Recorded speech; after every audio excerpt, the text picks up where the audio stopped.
Hello everyone, this is Sumit and welcome to Petrogate online lecture series. और आज की class में बहुत कॉन्सेप्चुअल चीज़ें होने वाली हैं। आज की क्लास में एक बहुत अच्छा कॉन्सेप्ट आपको पता चलेगा जो कि स्टेबिलिटी के बेस पे हम लोग वो कॉन्सेप्ट बताएंगे आप लोगों को। और मैं आपको बोलता भी हूँ कि गेट में भी इस बार यानी कि 2020 में वो क्वेश्चन आया था और उसके बेस पे स्टेबिलिटी के बेस पे ही वो क्वेश्चन था। ऑफशोर से 2 नंबर का क्वेश्चन था, बहुत प्यारा क्वेश्चन था, सच में बहुत अच्छा क्वेश्चन था। और वो क्वेश्चन ऑलरेडी हम लोगों ने बताते हैं अपने स्टूडेंट को, पहले से उसको बता के रखते हैं कि ये क्वेश्चन इंपॉर्टेंट की कैटेगरी में है, इंपॉर्टेंट क्वेश्चन वो है। बट हम लोग ने देखा कि जैसे वो गेट में आया तो हमारे बच्चे जो है बहुत खुश हुए, क्योंकि उनको लगा कि यार ये तो चीज़ें हम लोगों ने बहुत अच्छे से पढ़ी थी और वो उन्होंने उसको बहुत अच्छे से सोल्व भी कर लिया। ठीक है, तो वो हम लोग देखेंगे, सारा एक कॉन्सेप्ट आज बिल्डअप होगा। ठीक है, और अभी का मैं आपको बोलता हूँ कि 2-3 वीडियो भी आगे की जो है वो स्टेबिलिटी पे ही जाने वाली है और बहुत अच्छा सा कॉन्सेप्ट वहाँ पे बिल्डअप होने वाला है हमारा। ऑन द बेसिस ऑफ अगर मैं बोलूँ कि मुझे सारा buoyancy, stability, centre of gravity, centre of buoyancy, ये सब चीज़ें मुझे यहाँ पे पढ़नी है। और मैं आपको फिर से बोलता हूँ कि फील में बिल्कुल करा दूंगा। ठीक है ना, बिना फील से मैं नहीं चाहता कि मैं आगे बढ़ने की कोशिश करूं, बिना फील के मुझे सेटिस्फेक्शन नहीं मिलता। ठीक है, तो ठीक है, लेक्चर थोड़ा बड़े हो सकते हैं, ठीक है, मानते हैं। तो सिलेबस पूरा करना और कॉन्सेप्ट बिल्डअप करना बहुत अलग चीज़ें हैं। आप सिलेबस पूरा कर सकते हैं, अगर आप जल्दी से मैं इसको देखूं ऑफशोर में मैं 7 घंटे में भी खत्म कर सकता था।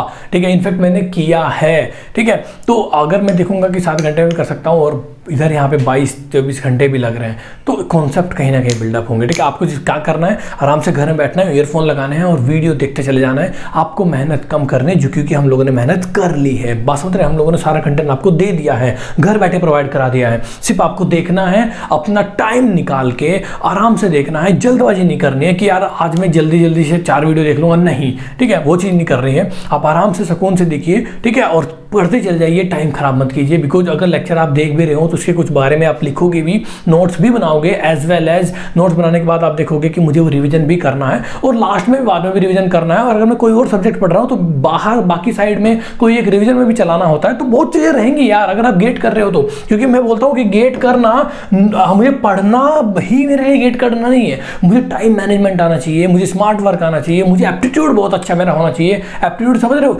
एप्टीट्यूड का मतलब मैं एप्टीट्यूड से नहीं बोल रहा हूँ जो 15 नंबर का एप्टीट्यूड आपके गेट के एग्जाम में आता है, मैं उससे बात नहीं कर रहा हूँ। एप्टीट्यूड मतलब एक कॉमन सेंस जो कि ड्रिलिंग में भी आएगा, प्रोडक्शन में भी आएगा, एप्टीट्यूड हर जगह एप्टीट्यूड आएगा। अगर आपका एप्टीट्यूड अच्छा है, आप चीज़ों को एकदम देख लेते हो कि अच्छा ये जैसे चीज़ हो रहा है, चाहे वो ऑफशोर की बात क्यों ना हो, तो वहाँ पे भी आपका एप्टीट्यूड और कॉमन सेंस काम करेगा। क्योंकि गेट में जैसे क्वेश्चन बनता है तो बहुत ज़्यादा टेक्निकल नहीं, उसमें एप्टीट्यूड वाला कॉन्सेप्ट घुसाने की कोशिश करता है, चाहे वो रिजर्वोयर का ही कोई क्वेश्चन क्यों ना हो। तो रिजर्वोयर में एक बेसिक सा फील दे देगा कि अच्छा ऐसे हो रहा है, तो वो एप्टीट्यूड घुसा देगा उसमें कि अगर बच्चे को एप्टीट्यूड आता है तो वो चीज़ें पकड़ लेगा। ठीक है, तो वो रिजर्वोयर में भी एप्टीट्यूड आ गया, प्रोडक्शन में एप्टीट्यूड आ गया, ड्रिलिंग में एप्टीट्यूड आ गया, इनफैक्ट ऑफशोर में भी आपका एप्टीट्यूड देखने को मिलेगा। ठीक है ना, तो एप्टीट्यूड का मतलब उस एप्टीट्यूड से ना होके सभी एंटायर एप्टीट्यूड ही आपका गेट का होता है। ठीक है ना, पूरा सिलेबस ही आपका एप्टीट्यूड बेस होता है। आप देखोगे सारे क्वेश्चन कॉन्सेप्ट बेस पे आते हैं, कॉन्सेप्ट मतलब कॉमन सेंस वाली बात है।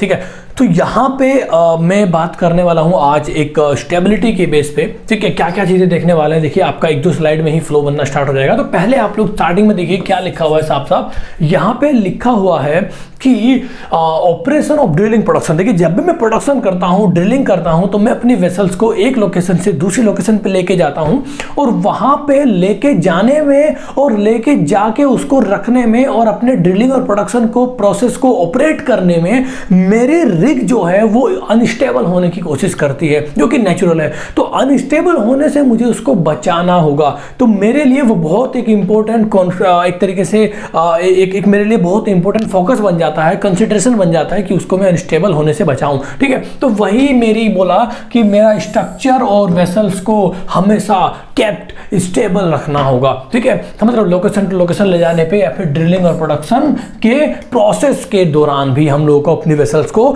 स्टेबल करना होगा। यही मेरा एक मेन मोटिव रहता भी है। दूसरा चीज अगर मैं यहाँ पे बोलूं, उसने कहा कि बायंसी जो कि नीचे से वाटर लगाता है to make the stable rig और स्टेबल प्रोडक्शन प्लेटफॉर्म, तो वो मेरे लिए बहुत इंपॉर्टेंट है। तो बायंसी मेरे लिए बहुत इंपॉर्टेंट है to make the vessels stable. ठीक है, तो स्टेबल को वेसल्स को आपका जो भी है स्टेबल रखने के लिए मेरे लिए बायंसी फैक्टर बहुत ज़्यादा इंपॉर्टेंट हो जाता है। बिकॉज अब मैं आपको बताऊंगा चीज़ों को।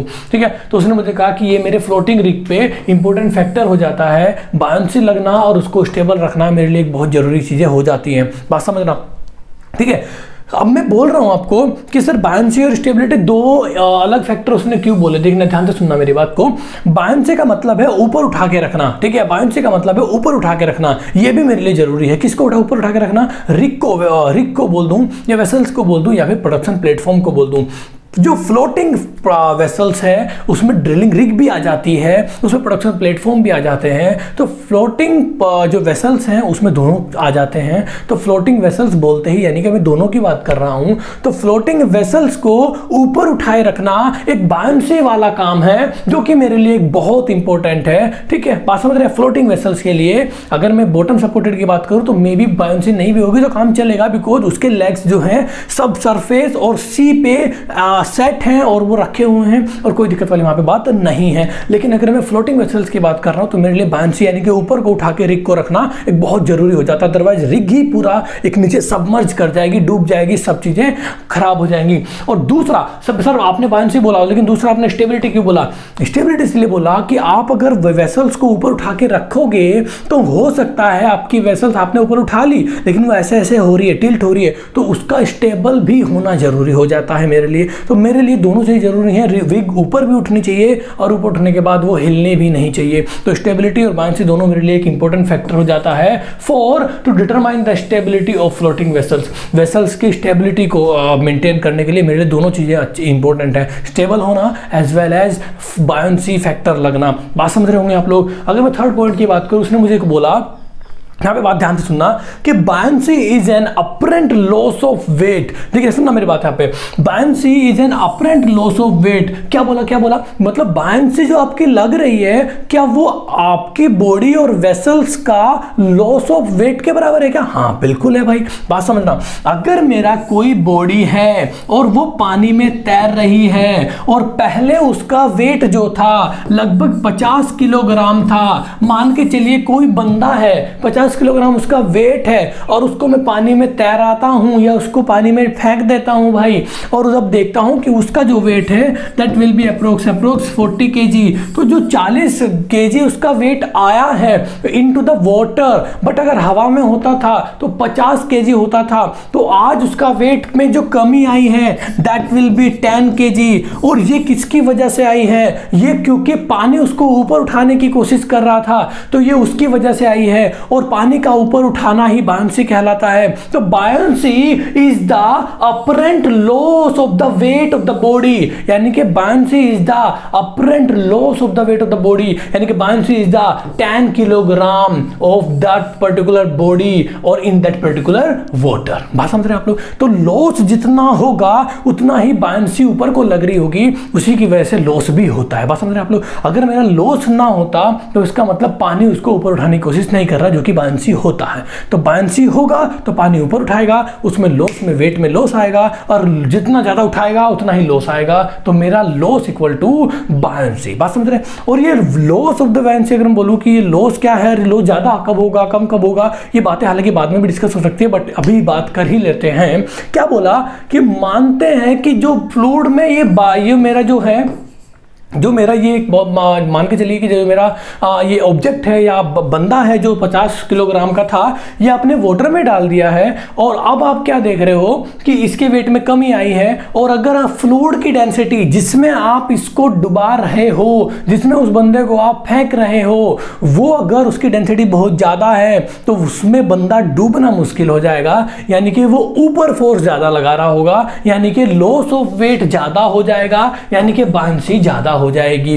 क्योंकि लॉट ऑफ वेट ही बायंसी है, ये मैंने आपको बोल दिया है। क्योंकि लॉस ऑफ वेट का मतलब होगा कि ऊपर को फोर्स कितना लग रहा है, क्योंकि नीचे वेट होता है नीचे की तरफ को और ऊपर को फोर्स कितना लग रहा है, और वही बायंसी होता है। मैंने आपको ये बातें क्लियर कर दी हैं। अब यहाँ पे चीजें देखने को क्या मिल रही है कि जितनी ज्यादा डेंस फ्लूइड होगा, जितना ज्यादा डेंस फ्लूइड होगा उतना ही ऊपर को फोर्स लगाएगा। अगर मैं किसी बंदे का वेट पानी में डुबाने के बाद मेजर करूंगा तो 40 आ जाएगा, जिसका वेट पहले 50 था।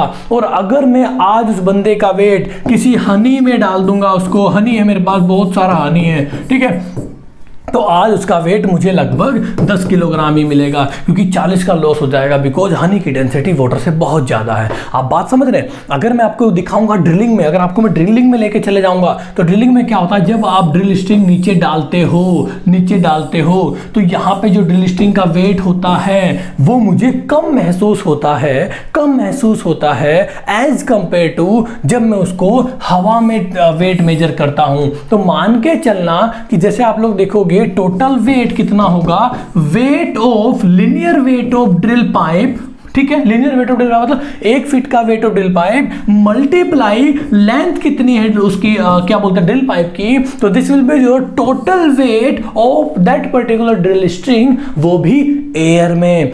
अगर मैं कहूंगा कि सर अगर मैं इसको पानी में डुबा दूं, यानी कि मड में डुबा दूं at the time of drilling, तो आप क्या करोगे, इसका वेट हो जाएगा कम। तो कम कैसे करूं, मल्टीप्लाई करके, किसको, बायंसी फैक्टर को। क्यों? क्योंकि बायंसी फैक्टर की वैल्यू लेस देन 1 यहां पे हो जाती है, ठीक है, हमेशा। और आप बोलोगे या लेस देन 1 बायंसी फैक्टर जो कि लगभग 0.8577 समथिंग कुछ हो सकता है, जो कि लेस देन 1 रहेगा। और जितना ज्यादा बायंसी फैक्टर होगा उतना ही मेरा वेट कम हो जाएगा। जितना ज्यादा बायंसी फैक्टर कम होगा, मतलब अगर मेरा 0.6 बायंसी फैक्टर हुआ तो 0.6 इसमें मल्टीप्लाई करके बहुत कम वैल्यू दे देगा।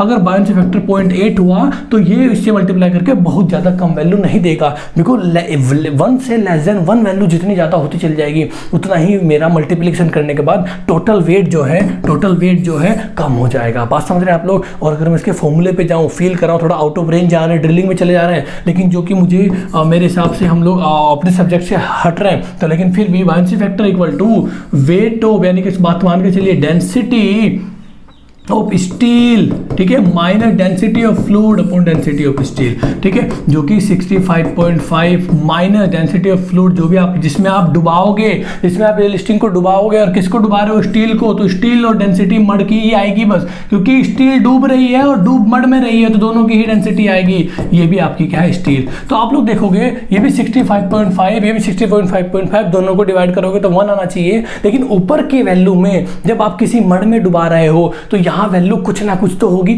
1 भी होगी, 2 भी होगी, 0.5 होगी, तो ऊपर की वैल्यू में से कुछ तो घटेगा, तो ऊपर की वैल्यू छोटी होगी, और छोटी वैल्यू से बड़ी वैल्यू को डिवाइड करोगे तो हमेशा लेस देन 1 आने वाली है बायंसी फैक्टर। तो ये बात समझ रहे हैं आप लोग? लेकिन जितनी ज्यादा ये वैल्यू हो जाएगी उतना ही यहां से माइनस होगा, और उतनी ही ये वैल्यू छोटी हो जाएगी, और उतनी ही इसको डिवाइड करके उतनी ही छोटी वैल्यू आएगी, ना कि 0.8 आएगा, ठीक है। तो यानी कि डेंसिटी जितनी ज्यादा आप ले लोगे, समझ रहे हो, जितनी ज्यादा डेंसिटी का फ्लूइड ले लोगे उतनी ही कम बायंसी आ जाएगी, और उतनी ही बायंसी फैक्टर की वैल्यू कम आएगी, और वो वेट को मेरा उतना ही कम कर देगा। तो ज्यादा डेंसिटी बढ़ाना, हनी में डाल देना, 40 का वेट का कम लॉस होगा, और वाटर में डाल के 10 का ही लॉस होगा। तो बायंसी यहाँ पे किस में ज्यादा लग रही है, जिसकी ज्यादा डेंसिटी है, जिसमें लॉस ज्यादा हो रहा है। आई थिंक कुछ बातें क्लियर होगी और कुछ बातें आपको ऑलरेडी पता भी होंगी। बात समझ रहे हैं? तो ऐसा कुछ हुआ। लेकिन मुझे एक यहाँ पे एक डाउट क्लियर कर दिया सर, मुझे यहाँ पे डाउट एक क्रिएट कर दिया मेरी लाइफ में, जो कि बचपन में अब तक मैं ठीक चल रहा था। क्या मुझे आर्किमिडीज का प्रिंसिपल एक पता था, जिसको मैं बोलता था क्या,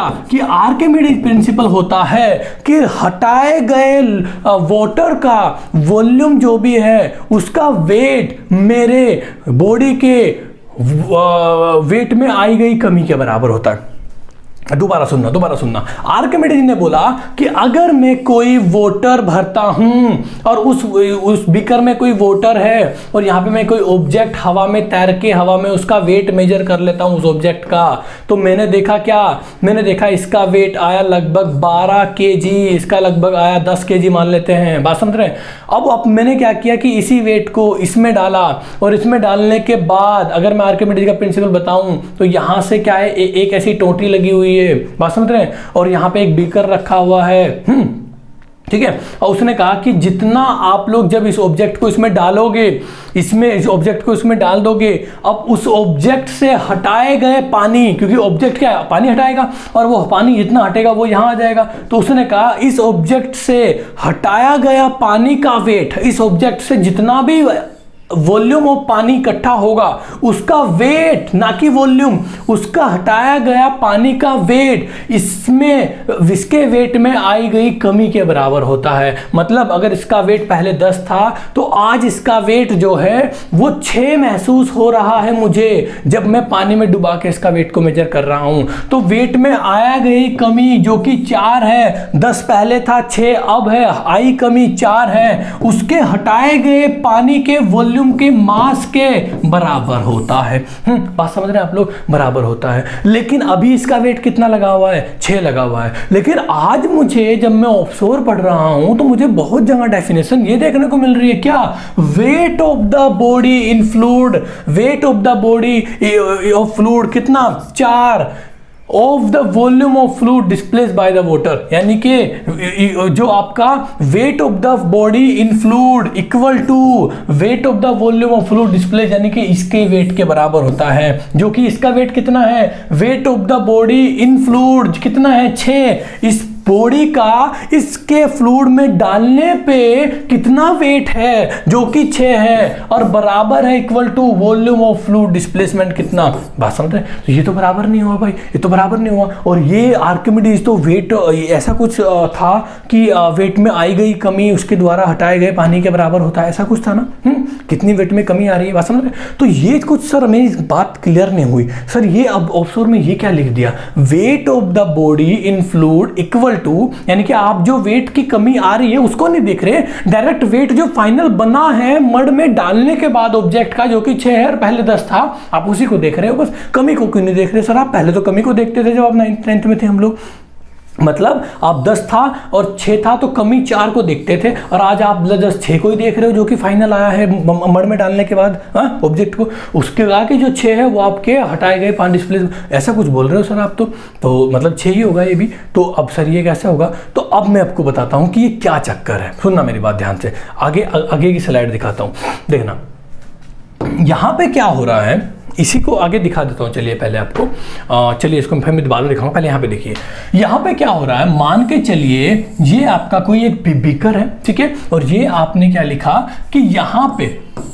पे जो पहले मेरा ऑब्जेक्ट था उसका वेट जो मेरा था पहले दैट इज 10 किलोग्राम, और आज जो मेरा वेट है ना भाई, आज जब मैं इसको यहाँ पे डालता हूँ तो मेरा जो वेट आता है दैट विल बी 6 kg। तो वेट में कमी कितनी आई है मेरे पास, वेट में कमी कितनी आई है, वेट में मेरे पास जो कमी आई है दैट इज 4। बस समझ रहे हैं, वो बराबर होती है हटाए गए पानी के बराबर होती है, ठीक है, बात समझ रहे हैं, ठीक है। चलिए कोई दिक्कत नहीं है।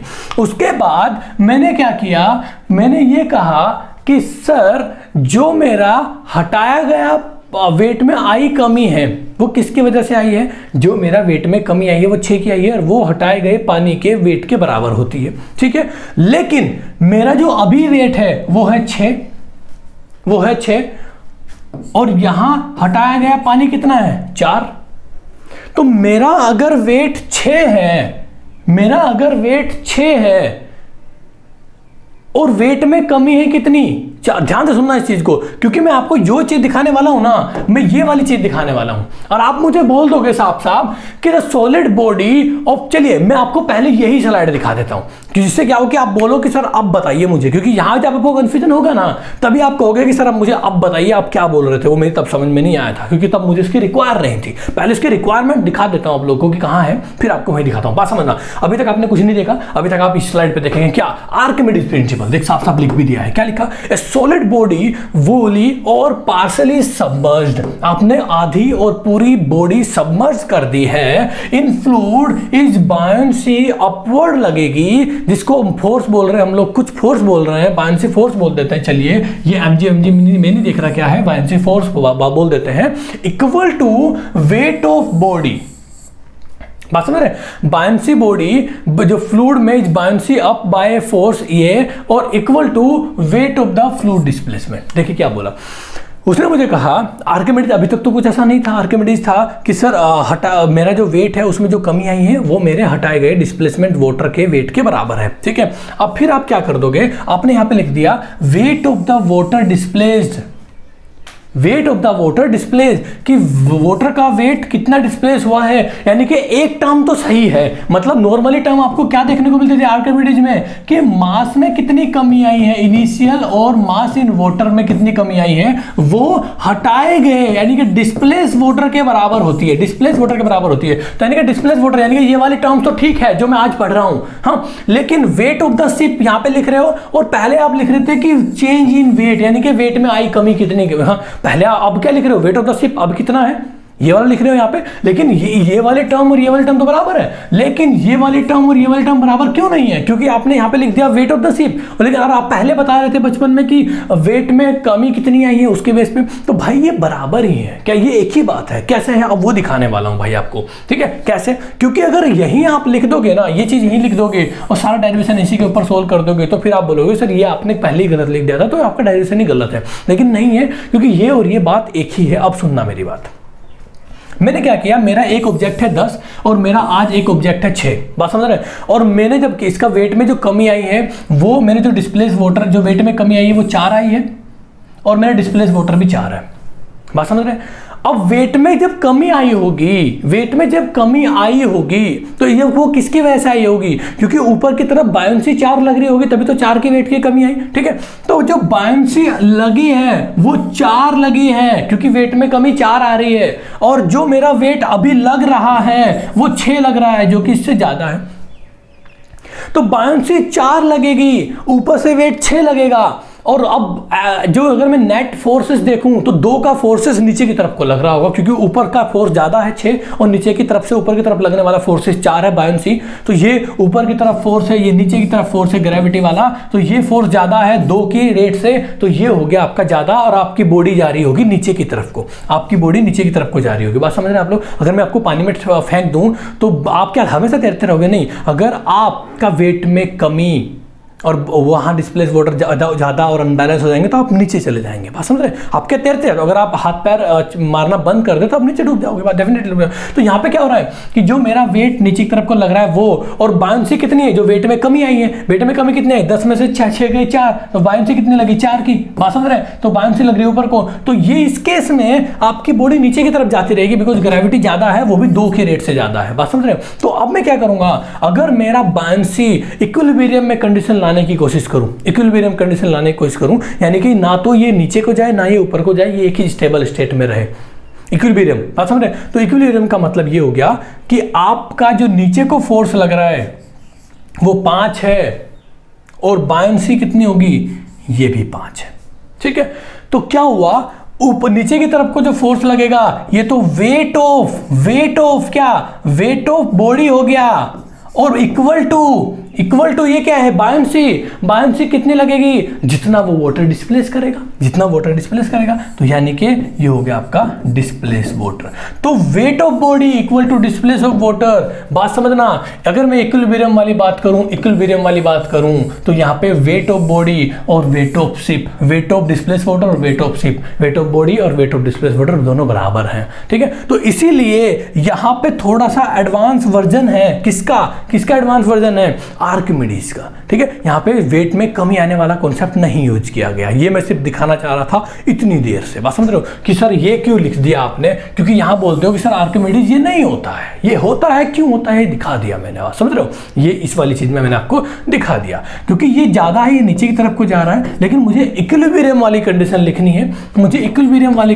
है, तो उस केस में ये जो आपका फोर्स है आपको बायोंसी बढ़ानी पड़ेगी। मान के चलो, या तो आप क्या करो, वेट में कमी ज्यादा करो या कुछ भी करो, या पानी को डिस्प्लेस ज्यादा कर दो। पानी को डिस्प्लेस ज्यादा करोगे तो बायोंसी तब भी लग जाएगा। देखिए बायोंसी लगाने के 2 तरीके हैं। पहला, या तो आप अपने फ्लूइड की डेंसिटी बढ़ाओ, नहीं बढ़ा सकते, जहां मेरी वेसल्स है वहीं रहेगी, ओशियन में पूरी डेंसिटी बढ़ा दूंगा क्या फ्लूइड की, नहीं। तो या फिर आप डिस्प्लेस ज्यादा करना शुरू कर दो वाटर को, ठीक है। तो वाटर को डिस्प्लेस करने के लिए आप इसका वॉल्यूम बढ़ा सकते हो। अब वाटर को डिस्प्लेस करने के लिए मैंने क्या किया, मेरा वाटर डिस्प्लेस 5 हो गया डिस्प्लेसमेंट, पहले डिस्प्लेसमेंट 4 था, समझ रहे हो, 4 था, अब डिस्प्लेसमेंट 5 कर दिया। जब मैंने 5 किया तो यहां से वेट में एक, यहां मैंने 1 बढ़ा दिया, यहां 1 ऑटोमेटिक कम हो जाएगा क्योंकि ये 5 हो गया तो बचेगा ये 10, टोटल 10 होना चाहिए ना, तो ये ऑटोमेटिक 5 हो जाएगा, तो ये इक्विलिब्रियम में आ जाएंगे भाई, समझ रहे हो। तो ये वाली कंडीशन होंगी। अब इक्विलिब्रियम में आने के लिए मैं अपनी उसकी डायमेंशंस बढ़ा घटा सकता हूँ अपने वेसल्स की। ज़्यादा कॉम्प्लिकेटेड हो रहा होगा तो मान के चलो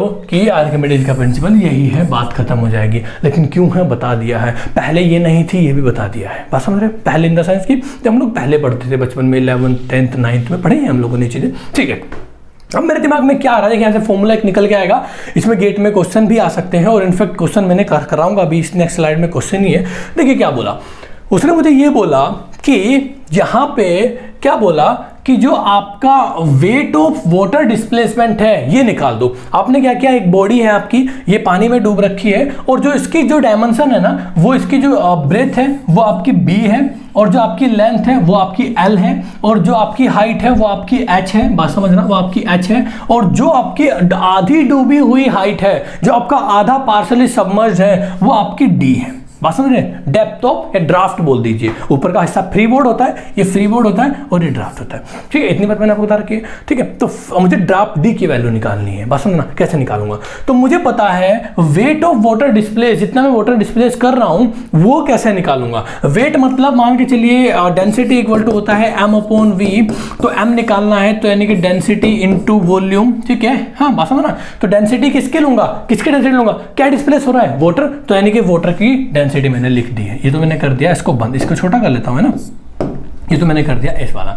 अब यहां क्या आया, वॉल्यूम कैसे निकालूंगा, डिस्प्लेस्ड वॉल्यूम, मतलब जो आपका डूबा हुआ है, आपका डिस्प्लेस वॉल्यूम निकालना है। आपने क्या किया, वो डिस्प्लेस वाटर तो निकाल देंगे, वेट ऑफ वाटर निकालना है, तो वेट ऑफ वाटर निकालने के लिए वाटर की डेंसिटी और डिस्प्लेस वॉल्यूम भी वाटर का ही लूंगा। तो वाटर कितना डिस्प्लेस होगा, जितना आपका वेसल्स डूबा होगा, मतलब B into L into D, यानी कि ये आपका टोटल वॉल्यूम है जो कि सबमर्ज्ड वॉल्यूम है। मतलब आप समझ रहे हो, ये आपका पूरा ऐसा ऐसे बॉक्स है, तो ये पूरा नहीं डूबा हुआ है, ये पूरा नहीं डूबा हुआ है, ये सिर्फ कहां तक डूबा हुआ है, ये सिर्फ यहां तक डूबा हुआ है, यहां तक डूबा हुआ है, यहां तक डूबा हुआ है। तो इतना ही तो वॉल्यूम लूंगा, ये वॉल्यूम काउंट होगा, ये वॉल्यूम काउंट होगा, यानी कि B इंटू L और D, टोटल कितना था, टोटल H था। बात समझ रहे हो। तो डूबा हुआ वॉल्यूम कितना होगा, L into B into D, L into B into D, बात समझ रहे हो, ठीक है। दूसरा point, weight of the ship. Weight of the ship तो समझ में नहीं आ रही सर, भाई क्या करो, अगर आपको वेट ऑफ द शिप निकालना है, फिर से वही formula, density equal to m/v,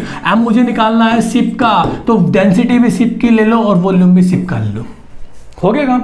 density कितनी होगी शिप की, मुझे नहीं पता, मैंने लिख दिया यहाँ पे ship, multiply volume of ship का कितना है, पूरा वॉल्यूम, यानी कि ये सब मारा, मतलब B इंटू L इंटू पूरा H, यानी कि B इंटू L इंटू पूरा H, बात समझ रहे हैं। यानी कि डेंसिटी किसकी, शिप की, और B into H into L, बात समझ रहे हैं, कोई दिक्कत। लेकिन मेरा इंटरेस्ट कहाँ है, मेरा इंटरेस्ट है डी में। तो मैंने क्या किया, मैंने ये किया कि देखिए मैं आपको दिखा देता हूँ यहाँ पे, मैंने क्या किया, L B D density of water, L आगे लिखता हूँ क्या, L B H और डेंसिटी किसकी, शिप की, बात समझ रहे हैं। तो मैंने क्या किया, यहाँ पे B से B कट गया, L से L कट गया, ठीक है, L से L कट गया, तो मेरे पास क्या आया, D equal to H into density of ship और डेंसिटी ऑफ वाटर नीचे आ जाएगा, बात समझ रहे हैं। तो दिस विल योर फॉर्मूला, किसका फॉर्मूला,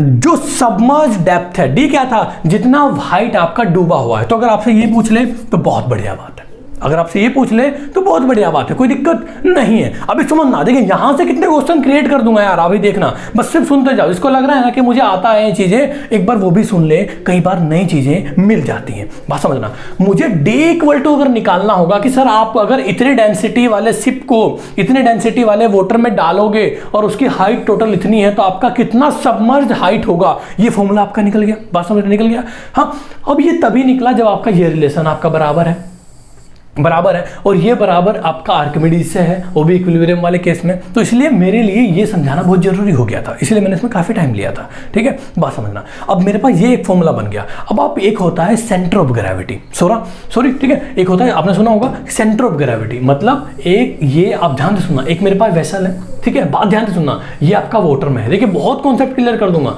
यहाँ पे आपका ये सबमर्ज बॉडी है, वाटर में डूबी हुई है, आधी डूबी हुई है। कहां तक डूबी हुई है? ये डूबी हुई यहां तक, बात समझना, यहां तक डूबी हुई है, यानी कि डी डूबी हुई है, और टोटल हाइट जो इसकी होती है that will B H, that is H, बात समझ रहे हैं? हाँ, अब क्या होगा कि इस केस में अगर मैं बोलूं इसका सेंटर ऑफ ग्रेविटी कहां होगा, तो ये एक तरीके से रेक्टेंगल जैसा लग रहा है। तो रेक्टेंगल का सेंटर ऑफ ग्रेविटी वो होता है जहां पे उसका सारा मास लगता है। सेंटर ऑफ ग्रेविटी मतलब जहां किसी बॉडी का मैक्सिमम मास एक्ट कर रहा है, ठीक है, तो वो होता है इसके जस्ट मिडल में, बात समझना, मिडल में होता है, इधर से मिडल में, उधर से मिडल में, इधर में। अगर मैं रेक्टेंगल की बात कर रहा हूं तो, लेकिन अगर मैं ट्रायंगल की बात करूंगा तो ये चीजें बदल जाएंगी, मतलब ये चीजें शायद ये यहाँ पे एक्ट करेगी, ऊपर से 2/3 हाइट पे, नीचे से 1/3, ऐसा कुछ होता है। लेकिन मुझे बात करनी है वेसल्स जो है लगभग रेक्टेंगल जैसा फील देती है, तो मैं उसके केस में हमेशा रेक्टेंगल वाला जो है डेरिवेशन और रेक्टेंगल वाला जंक्शन लेके चलता हूं। तो यहाँ पे मैं देख रहा हूं, अगर मैं सेंटर ऑफ ग्रेविटी की बात करूं तो वो कितना होगा,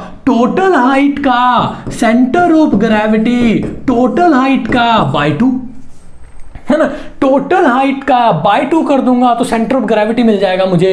और चाहे आप उसको बाय 2 नीचे से देख लो, चाहे ऊपर से देख लो, मर्जी आपकी है। लेकिन हम लोग सारी की सारी हाइट जो है वो सिर्फ नीचे से देखते हैं, जिसको हम बोलते हैं रेफरेंस पॉइंट, जिसको बोलते हैं के, और के की फुल फॉर्म होती है कील, आगे सारी आएंगी ये टर्म्स, ठीक है। तो के की तरफ से सेंटर ऑफ ग्रेविटी कहां है भाई, टोटल हाइट का h/2 पे है, h/2 ये रहा आपका, ठीक है। अब आप बोलोगे सर सेंटर ऑफ बायंसी का बता दो कुछ जुगाड़ क्या है। बिल्कुल, सेंटर ऑफ बायंसी वो हाइट का आधा होगा जो डूबा हुआ है, क्योंकि सेंटर ऑफ बायंसी वही लगेगा जितनी हाइट मेरी डूबी हुई है, क्योंकि डूबा हुआ ही सेंटर ऑफ बायंसी क्रिएट करेगा। समझ रहे हो बात आप लोग, ठीक है, बात समझ रहे हो। तो यहां पे मैंने क्या किया, सर सेंटर ऑफ ग्रेविटी का बताओ, जितना पोर्शन डूबा हुआ है, इतना पोर्शन डूबा हुआ है, तो उसका आधा कर दो, ये सेंटर ऑफ बायंसी हो जाएगा, जो कि आपका d/2 होगा, बात समझ रहे हो, जो कि आपका d/2 होगा, ठीक है। तो पूरी टोटल का आधा कर दूं, पूरी हाइट, टोटल हाइट का आधा कर दूं तो सेंटर ऑफ ग्रेविटी, और डूबी हुई हाइट का आधा कर दूं तो सेंटर ऑफ बायंसी।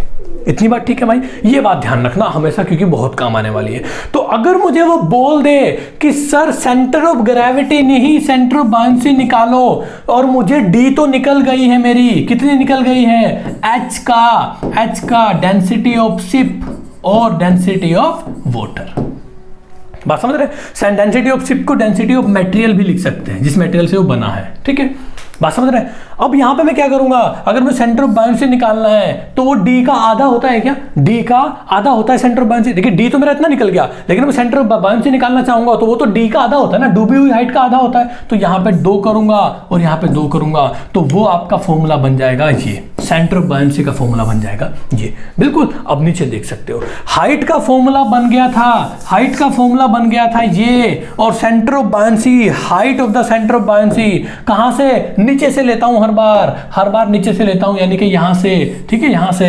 तो क्या होगा, वो होगा h/2 कर दूंगा, बस h/2 कर दूंगा, देख लीजिए वही फॉर्मूला है, बात समझ रहे हैं। d/2 किया, उधर h/2 हो गया, इतनी बात ठीक है। अब यहां पे मेरे लिए एक बहुत अच्छा सा कॉन्सेप्ट बन के ये आता है कि सर एक बार पीछे आइए, देखना थोड़ा सा मुझे और बातें बताइए। क्या बातें बताऊं भाई, उसने कहा सेंटर ऑफ ग्रेविटी की डेफिनेशन आप पहले बता दीजिए मुझे। उसने कहा the body of G is the point, the body of G से रिप्रेजेंट करते हैं किसको, सेंटर ऑफ ग्रेविटी को, जी, और सेंटर ऑफ बायंसी को बी से पॉइंट करते हैं। उसने कहा the point of the body of G, centre of gravity से body G is the point through which force of the gravity consider act vertically downwards force equal to the weight of the body. जितना weight of the body होगा वो सिर्फ नीचे को लग रहा है, और जहां एक्ट करेगा वो एक पॉइंट पे एक्ट करेगा। पूरी बॉडी का, हर एक बॉडी का एक सेंटर ऑफ ग्रेविटी होता है, और जहां वो सबसे ज्यादा मास उसका एक्ट करता है उसी को हम सेंटर ऑफ ग्रेविटी बोलते हैं। सभी का आपको पता भी होगा, कोई दिक्कत वाली बात नहीं, ठीक है। और ये रेक्टेंगल वाले का मिडल में होता है, ट्रायंगल वाले का थोड़ा नीचे को होता है, समझ रहे हो, ठीक है।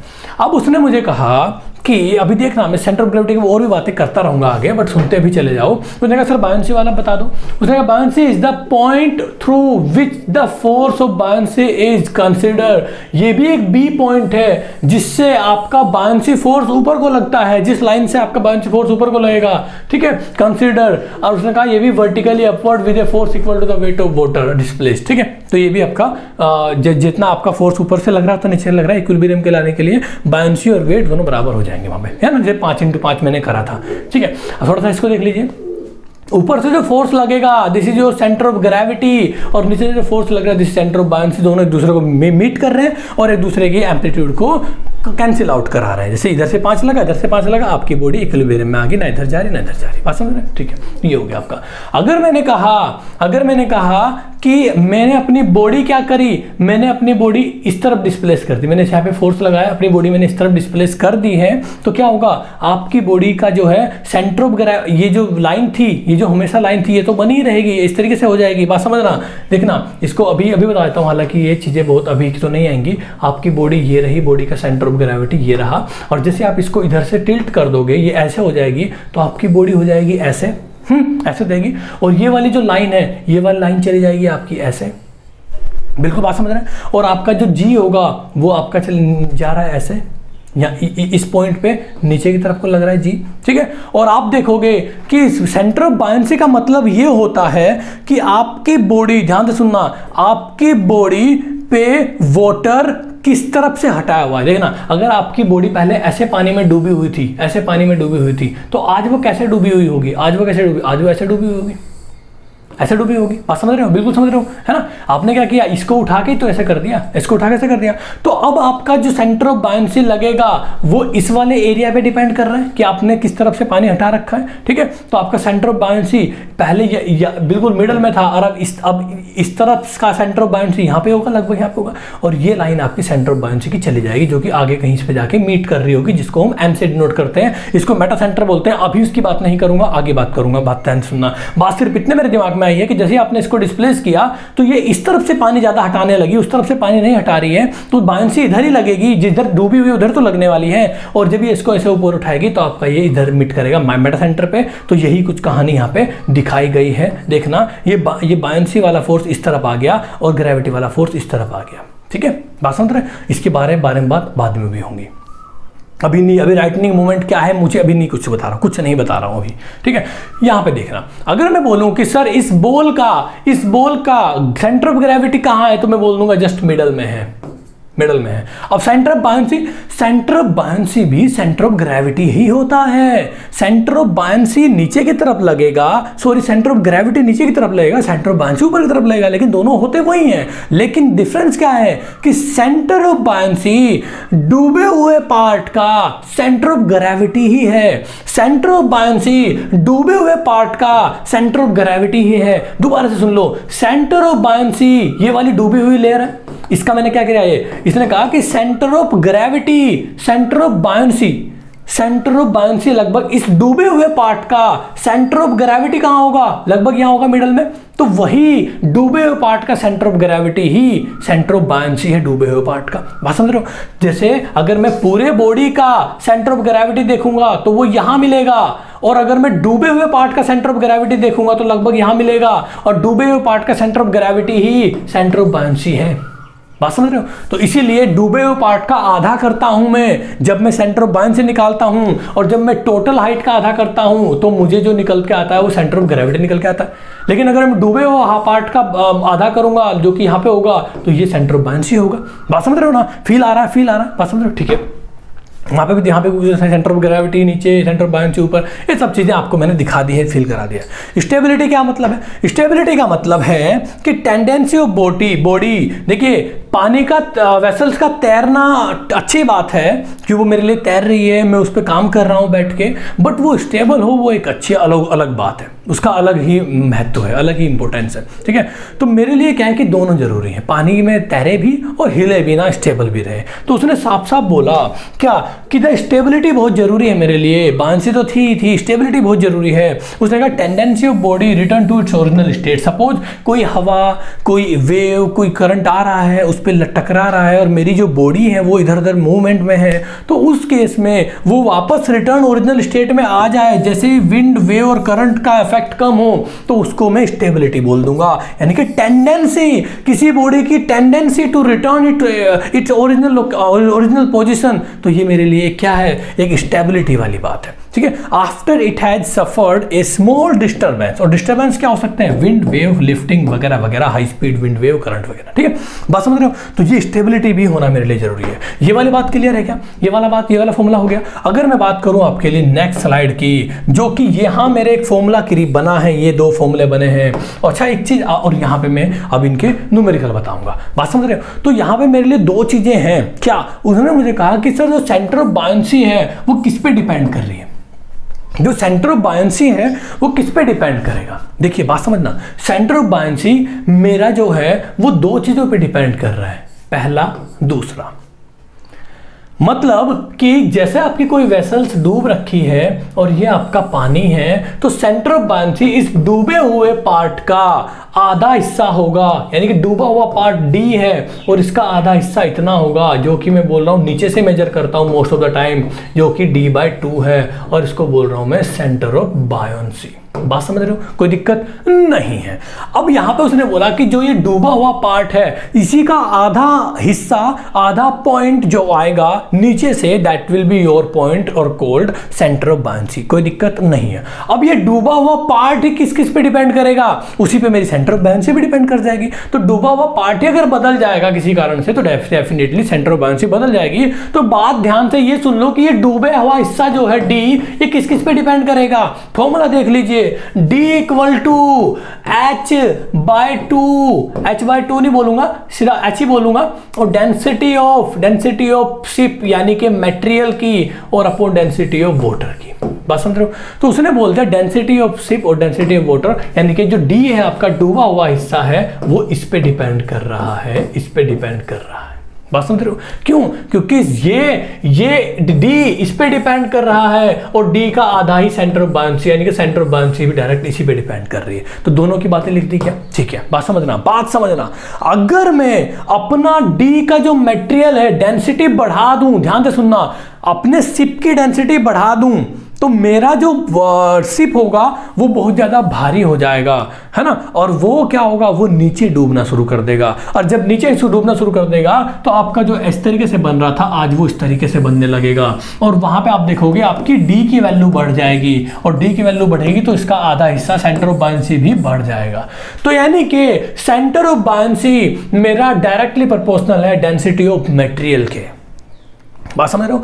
अगर मैं कहूं कि मेरा वाटर की डेंसिटी बढ़ा दूं, वाटर की डेंसिटी बढ़ाने का मतलब है कि उसकी बायंसी फोर्स ज्यादा हो गया, यानी कि अब कोई भी मटेरियल उसमें डूबना पसंद नहीं करेगा, वो सबको तैरा रहा है, उसकी बायंसी इतनी ज्यादा है। तो उस केस में आपका जो इस तरीके से नॉर्मल था, अब ये आपका डूबा हुआ हिस्सा बहुत कम हो जाएगा, यानी कि डी कम हो जाएगा, डी कम हो जाएगा तो सेंटर ऑफ बायंसी भी कम हो जाएगा। यानी कि मटेरियल की डेंसिटी तो बढ़ने से सेंटर ऑफ बायंसी बढ़ता था, लेकिन आज वाटर की डेंसिटी बढ़ने से सेंटर ऑफ बायंसी कम होता है, जो यानी कि इनवर्सली प्रोपोर्शनल है। और नीचे आ रहा था क्या? हाँ भाई, नीचे ही आ रहा था, यानी कि इनवर्सली प्रोपोर्शनल ही था। देखिए फील कराते रहो, चीजें दिखनी स्टार्ट हो रही होंगी। हाँ, गेट में क्वेश्चन एकदम बोल दे कि centre of buoyancy depends on, option दे देगा एक तरीके से, और कहीं ना कहीं चीजें आप रिलेट कर लोगे अगर इतना सारा कॉन्सेप्ट आप देख रहे हो। बात समझ रहे हो? ठीक है, चलिए बात यहाँ पे कुछ और भी है। अगर वो बोलते centre of buoyancy inversely proportional तो डेंसिटी ऑफ वाटर, हाँ भाई बिल्कुल सही बात है। इनमें से बोल देगा कि इनमें से कौन से स्टेटमेंट्स राइट हैं। पहला, centre of buoyancy directly proportional density of material, सही है। Centre of buoyancy depends on centre of density of fluid, जो कि इनवर्सली प्रोपोर्शनल है, हाँ बिल्कुल सही है। तो ऐसे ऐसे कुछ स्टेटमेंट दे देगा, ऐसे ही गेट में क्वेश्चन बनते हैं भाई। अब आप कहोगे सर ये तो आए ही नहीं भाई, सर ये तो आपने कहा कि सर ये फॉर्मूला मुझे पता था, बट ये तो कहीं गेट में आया ही नहीं। अब इसके ऊपर आपका कॉन्सेप्ट बन गए हैं और उस पर और थोड़ा आगे जाके क्वेश्चन बन गया है, तो वही तो गेट में आएगा। गेट में यही सिलेबस आएगा भाई, मैं आपको डेफिनेटली बता रहा हूं। जितना सिलेबस हम लोग करा रहे हैं ना, मान के चलिए 99, 98, 95% तक यहीं से क्वेश्चन बनने वाले हैं, देख लेना आप। बस ये कि थोड़ा सा इधर उधर जाएगा चीजें, और वो आपके ऊपर है ना। लेकिन स्टिल मैं ये मान के चलता हूं कि बच्चे को नहीं पता कुछ भी, मैं ये मान के चलता हूं कि वो मुझे नहीं पता वो सोच पा रहा है नहीं सोच पा रहा, तो मेरा इतना ड्यूटी बैठ लगता है कि जो काम मैं 15 घंटे में करा सकता था मैं इसमें 20 ले लूंगा भाई, लेकिन ये कि मैं अपनी तरफ से बोल दूंगा चीजों को, मैं उस पर नहीं छोड़ूंगा, मैं बोल दूंगा, ठीक है। तो इसलिए मैं बार बार बोलता भी हूँ, और शायद किसी को बोरियत भी आ रही हो, किसी को बोरियत भी लग रही हो कि सर यार ये बार बार चीज़ें एक ही चीज़ बोलते रहते हैं। हो सकता है भाई आप स्पीड तेज कर सकते हैं, लेकिन मुझे नहीं पता यार किसी को, देखिए पता है और मैं दोबारा बोल दूँ तो कोई नुकसान नहीं है, लेकिन जिसको पता नहीं है और मैं उसको ना बोलूँ तो बहुत नुकसान है। तो इसलिए पहले वाला केस रख लेते हैं कि पता होगा तो बहुत अच्छी बात है, नहीं पता होगा तो पता लग जाएगा, ठीक है। मैं यही वाला केस प्रेफर कर रहा हूँ, ठीक है। चलिए अब यहाँ पे एक पॉइंट आप समझ लेते हैं, कुछ न्यूमेरिकल कर लेते हैं। क्या न्यूमेरिकल है, सुनना मेरी बात को। देखिए मैं क्या कर रहा हूं कि अभी क्या है कि ये कॉन्सेप्चुअल वाला पार्ट है, इसको थोड़ा सा स्पीडली नहीं लेके जाऊंगा आगे। जैसे अभी तक आपने वेसल्स के बारे में बातें की थी, बहुत सारे रिग हमने देखी थी, 8-10 रिग थी, थोड़ा स्पीडली चले थे। आगे हम लोग और स्पीडली चलेंगे बिकॉज फिर थ्योरी आएगी, ठीक है। थ्योरी में क्या है, कॉन्सेप्ट नहीं बना सकता, वो सिर्फ रटने वाला देगा कि आप पता है तो पता नहीं तो नहीं, यहाँ बना सकता है। चलिए तो उसने कहा कि कैलकुलेट, उसने कहा ये मुझसे हर बार एक लेक्चर में होता ही है भाई, क्या होता है पता नहीं, सुनना। Calculate the centre of buoyancy, ठीक है। मुझे सेंटर ऑफ बायोन्सी निकालनी है और रेक्टेंगुलर, देखिए इतना बढ़िया क्वेश्चन दीजिए। रेक्टेंगुलर फ्लोटिंग वेसल्स है कोई जिसकी हाइट जो है, ध्यान से सुनना मेरी बात, जिसकी हाइट जो है लगभग मान के चलो 20 फीट है, ठीक है, टोटल हाइट जो है। और डेंसिटी ऑफ मटेरियल देखिए इसकी जो डेंसिटी है ये यहाँ लिख देता हूँ, मटेरियल कितनी है 0.85 है। और उसने कहा था semi submersible is in operation in sea, the water density कितनी है, जहां वाटर में ये भरा हुआ है ना भाई, ये वाटर में भरा हुआ है, ये कितनी है डेंसिटी वाटर की, कितना है 1.02, ठीक है। यूनिट वही ग्राम पर सीसी है, ग्राम पर सीसी है। तो उसने मुझे कहा कि सेंटर ऑफ बायोन्सी निकाल दो भाई। तो मेरा कहने का मतलब है अगर मैं टोटल डेप्थ निकाल दूं कि कितनी डूबी हुई होगी और उसका आधा कर दूं तो सेंटर ऑफ बायोन्सी निकल जाएगा। हाँ तो फॉर्मूला लगा दो सीधा सीधा, डी का फॉर्मूला क्या होता है, H density of material upon density of water, ठीक है। अब आप कहोगे एच कितना है, बिल्कुल सबको पता है 20 मल्टीप्लाई डेंसिटी ऑफ मटेरियल कितना है 0.85 और अपॉन वाटर की डेंसिटी 0.80, ठीक है। अब मैं इसको कैलकुलेट कर लेता हूँ, करके दिखा देता हूँ आप लोगों को। कभी आप बोलोगे सर मुझे दिखाया नहीं आप लोगों ने, 20 मल्टीप्लाई 0.85 और फिर डिवाइड कर दूंगा 1.02 से, ये आ गया मेरा डी, यानी कि डी की वैल्यू जो मेरी आई है वो आई है 16.66। और अब इसका आधा अगर मैं कर दूंगा तो सेंटर ऑफ बायोन्सी निकल जाएगा, यानी कि डिवाइड बाय 2 कर दूंगा तो that will be your answer 8.33। बात समझ रहे हैं, नोट कर लेना, क्वेश्चन भी सोल्यूशन भी। तो यहाँ पे सीधा सीधा आप इस तरीके से भी कर सकते हो, डायरेक्ट आपका आंसर आ जाएगा ये वाला, कोई दिक्कत नहीं है। बहुत प्यारा सा कॉन्सेप्ट था, क्वेश्चन था, सिंपल था। तो आपको क्या नोट करना है, ये लिखना है, ये लिखना है, ये लिखना है और फिर ये लिखना है और डायरेक्ट आंसर ये लिख देना है, ठीक है। बात समझ रहे हो, इसकी जरूरत नहीं है क्योंकि आपने पहले ही 2 से डिवाइड उसको कर दिया, बात ठीक है, कोई दिक्कत नहीं है। अब यहाँ से एक बहुत अच्छा सा क्वेश्चन जनरेट हो रहा है, अगर कोई पूछना चाहेगा तो आप कहोगे कि जो वाटर है उसकी डेंसिटी 1 पॉइंट समथिंग है, 1.02, और जो शिप है जो कि मेटेरियल का बना है, लोहे का बना है या किसी चीज़ से बना है, उसकी डेंसिटी आप 0.185 पे लिख रहे हो, 0.85 लिख रहे हो, जो कि इससे कम है। तो क्या वाटर की डेंसिटी मेरे शिप के लोहे के मटेरियल से कम हो सकती, ज़्यादा हो सकती है क्या? यार नहीं, हो तो नहीं सकती, बट हो क्यों रही है अब बताता हूं। हो इसलिए रही है, जो आप लोग शिप की डेंसिटी मेजर कर रहे हो या मटेरियल की डेंसिटी मेजर कर रहे हो, वो उसमें डूबा हुआ जो यहां लोहा लगा हुआ है उससे मतलब नहीं है। मतलब है कि इस शिप का पूरा वेट कितना है, जो कि एम ऑफ शिप अपॉन इस पूरे शिप का वॉल्यूम कितना है, तो ये है। तो ये आप डिवाइड जब कर दोगे तो आपकी डेंसिटी बहुत कम आएगी, क्योंकि आपका जो वॉल्यूम है बहुत ज्यादा है। मटेरियल का वेट तो बहुत ज्यादा है ही, लेकिन वॉल्यूम और भी ज्यादा है। क्यों? क्योंकि इसमें अंदर खाली स्पेसिस है, आपकी पूरी वेसल्स भरी नहीं है, हवा है, आदमी घूम रहे हैं, क्वार्टर्स है, बहुत सारा हेलीपैड है या क्वार्टर्स बने हुए, मशीन रखी हुई है, तो पूरे आसपास चारों तरफ हवा भी है, पोर स्पेसिस भी है, और आप देखोगे यहाँ पे लोहा भी है। तो इसलिए ओवरऑल M/V करूंगा तो मेरी डेंसिटी वाटर से भी कम आएगी। क्यों? वाटर के अंदर कहीं भी खाली स्पेस नहीं है, जितना M है वो वॉल्यूम भी उसका बहुत ज्यादा कम है तो डेंसिटी ज्यादा आएगी। अगर वॉल्यूम कम होगा तो डेंसिटी ज्यादा आएगी। बात समझ रहे हो, चीज़ समझ रहे हो ना। तो इसलिए इसका जो ओवरऑल देखूंगा तो मेरा ये वेट जो है ये कम आता है, डेंसिटी जो है कम आती है। बात समझ रहे हैं। क्वेश्चन नंबर नेक्स्ट पकड़े, देखिए कितना प्यारा क्वेश्चन है यार, मतलब बहुत ही ज्यादा प्यारा क्वेश्चन है। क्या है देख लेते हैं इस क्वेश्चन को। इसने बताया calculate the height of the vessels of, height बतानी है मुझे जिसका CB 10 है। मतलब भाई ये आपकी कोई वेसल्स है और उसका जो CB है ना, CB मतलब जो डूबे हुए पार्ट का आधा हिस्सा, डूबे हुआ पार्ट D है और उसका आधा हिस्सा यानी कि यहाँ तक होगा। देखिए यहाँ तक है क्या, हाँ यहाँ तक है। CB कितना है, लगभग 10 फीट है ना, क्योंकि उसने क्या बोला, कैलकुलेट करनी है हाइट की जिसका CB centre of buoyancy 10 feet हो, जिसका नीचे से K, मैंने कहा था नीचे से सबको मेजर करना होता है, नीचे से मेजर करना होता है, तो K का हाइट कितना, CB 10 फीट है। एंड फ्री बोर्ड हाइट मतलब 20 फीट है। फ्री बोर्ड मतलब जितना डूबा हुआ है उसको ड्राफ्ट बोलते हैं, और जो खाली ऊपर का हिस्सा है that will be your 20 feet. तो उसने कहा कि टोटल हाइट बता दो भाई। टोटल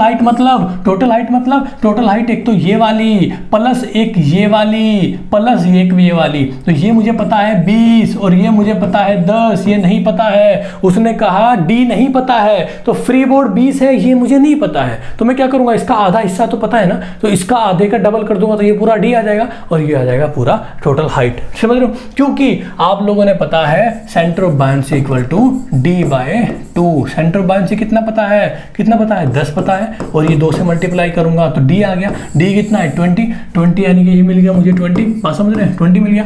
अब इसके ऊपर की हाइट मुझे कितनी पता है, ये भी मुझे पता है, फ्री बोर्ड 20, तो मेरी टोटल हाइट कितनी हो जाएगी 40। कोई दिक्कत नहीं है, बहुत प्यारा क्वेश्चन था, गेट में एकदम आ सकता है, ठीक है। और थोड़े चेंजेस कर सकता है, D दे देगा, सेंटर ऑफ बायोंसी नहीं देगा, वगैरह वगैरह कुछ भी दे सकता है भाई। इसको और भी थोड़ा कॉम्प्लिकेटेड कर सकता है। वो क्या कर सकता है, यहाँ पे वो 20 फीट ना दे के सेंटर ऑफ बायोंसी तो दे दिया, सेंटर ऑफ ग्रेविटी दे देगा जो कि लगभग 10 होगी। फिर सेंटर ऑफ ग्रेविटी से हम टोटल हाइट तक कुछ ना कुछ हम कर सकते हैं। समझ रहे हो, क्वेश्चन पलट सकते हैं, किसी तरीके से पलट सकते हैं। आई थिंक ये वाली बात भी क्लियर होगी, ठीक है। अब आपको मैं कुछ और चीजें बताता हूँ।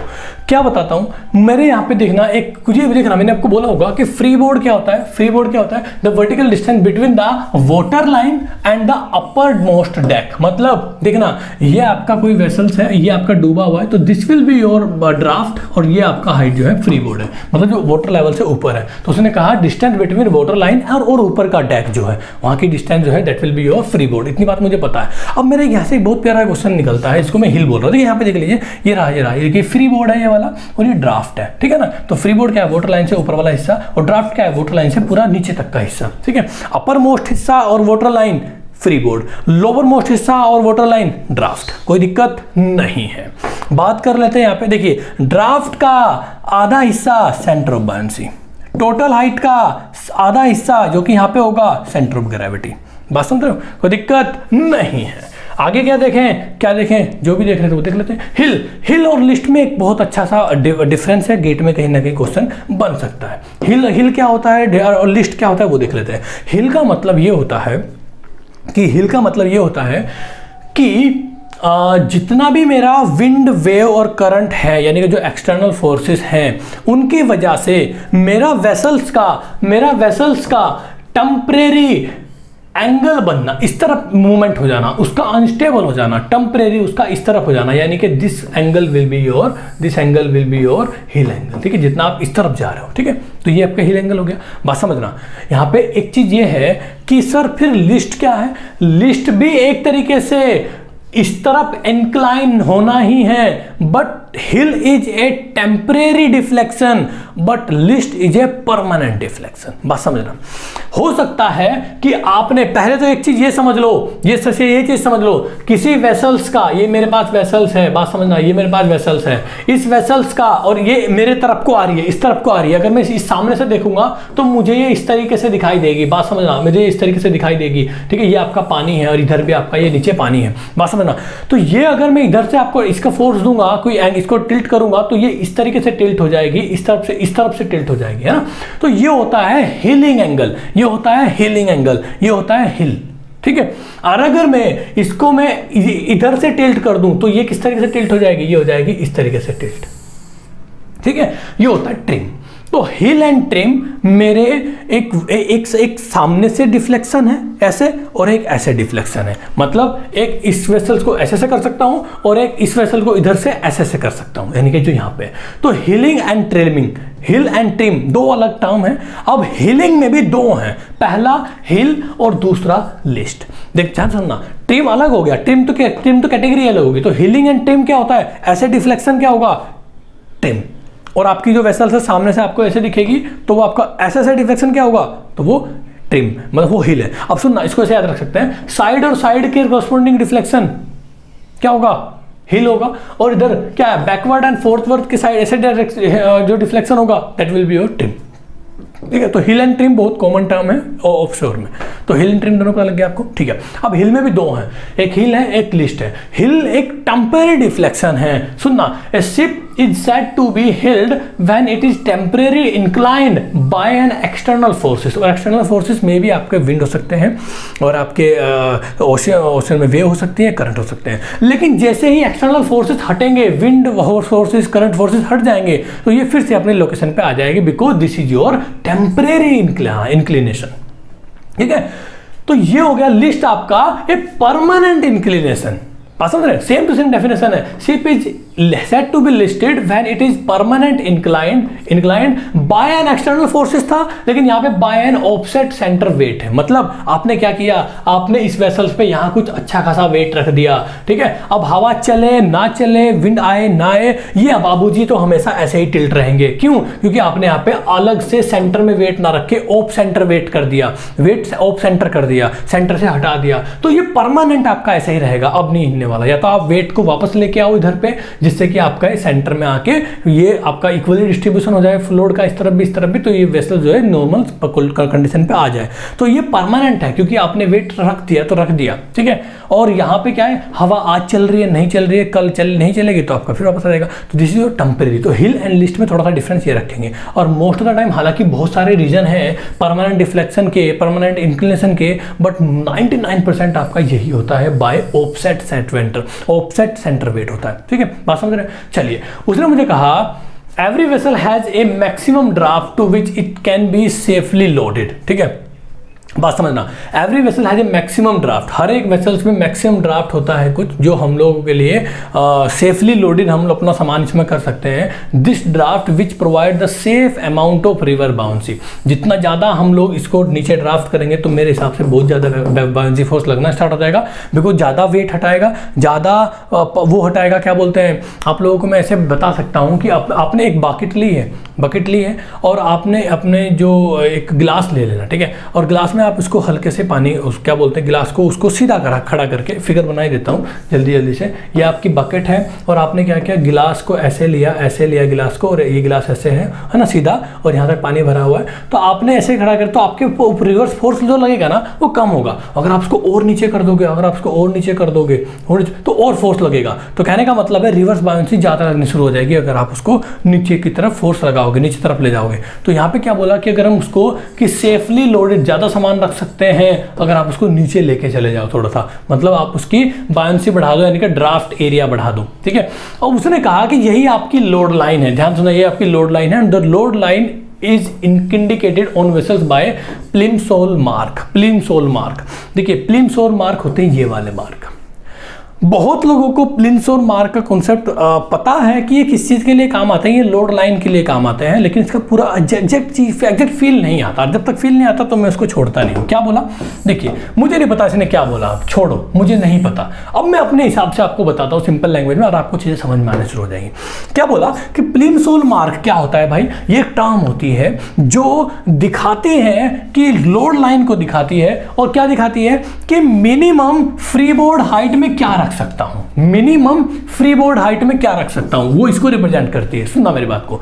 अब बात यहां पे इस तरीके से है, मान के चलो आपका कोई शिप है, ये कोई शिप है और ये आपकी कोई, ये पानी यहाँ तक है, तो this is your free board height और this is your draught height. इतनी बात ठीक है।